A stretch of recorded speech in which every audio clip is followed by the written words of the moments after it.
Today, I'm Joan Aguon Charfauros. April is Autism Awareness Month. Awareness of what autism spectrum disorder is. Awareness that there are close to 300 children with autism in the Guam Department of Education system. Awareness that services and therapies are lacking on island for children with autism. Awareness that there are nonprofits like the Hunter Speaks organization and autism community together working hard to get the word out and bring those much needed services and therapies to our island.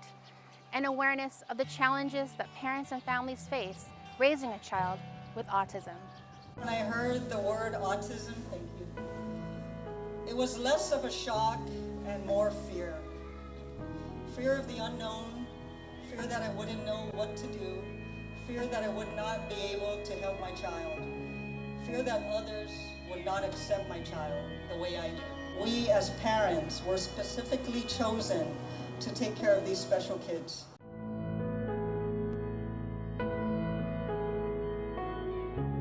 My son Joseph was born on May 7th, 2008. It was the greatest thing because I was 40 when I gave birth. I didn't think I was going to have kids, so obviously a blessing just to have a child.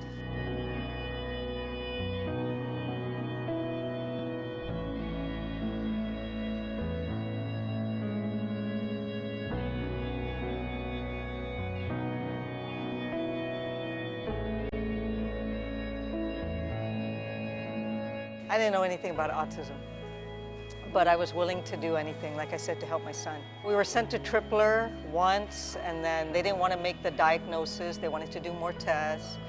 And the following year, when he was about 2 years, 9 months, they sent us again, and the doctor this time said, yes, he's on the autism, or he's on the spectrum. And I had my parents with me. I'm a single parent, so I had my parents with me. My mom cried all the way back on the plane. We took turns. Did I exercise too much when I was pregnant? I don't remember drinking because I tried to really have a good diet when I was pregnant. But what did I do wrong? Is it because I was too old? Just everything went through my mind because it had to be my fault, right? My mom's always said, God's not going to give you anything you can't handle.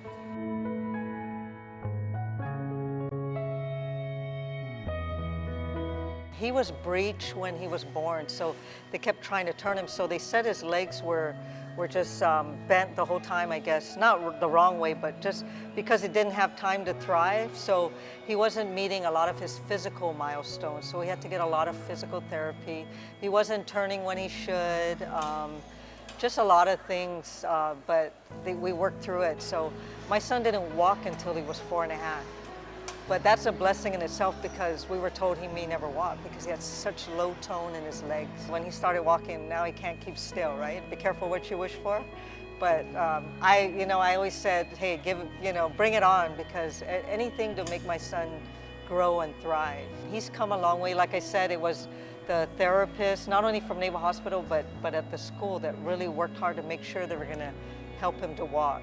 He's progressing. In fact, he does a lot of things at school that he won't yet do at home. And the teacher said, oh, that's because your mom, you know. They said, oh, we're going to take potty training off the IEP because he's mastered it. And when they saw the look on my face, they're like, your mom, we'll work through that, don't worry, you know.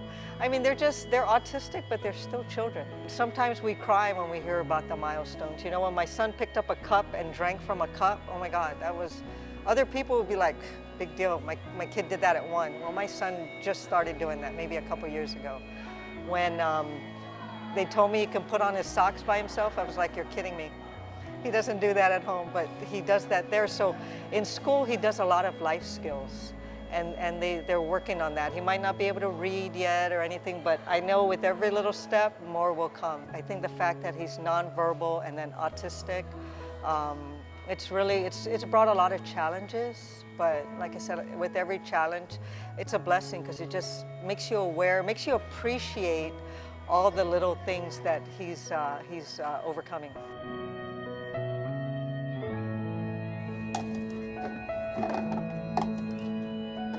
I'm lucky my son gets a lot of services because he's in a Department of Defense school. And so there's therapists there to be able to give him the therapy that he needs according to his IEP.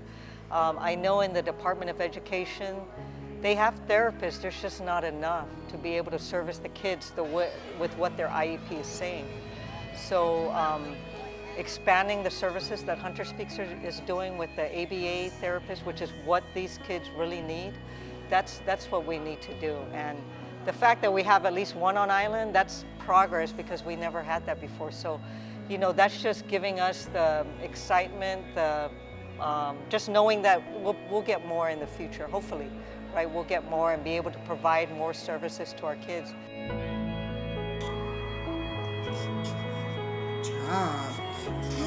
Wow!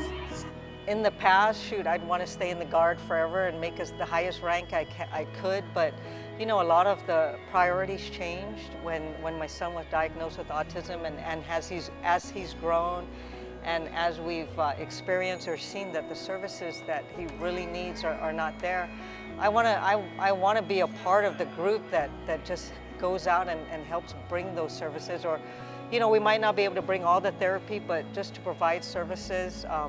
I have a Mully and some close friends, and we all want to get together, and that's what we want to do, because we want to give back and do all we can to provide for our kids.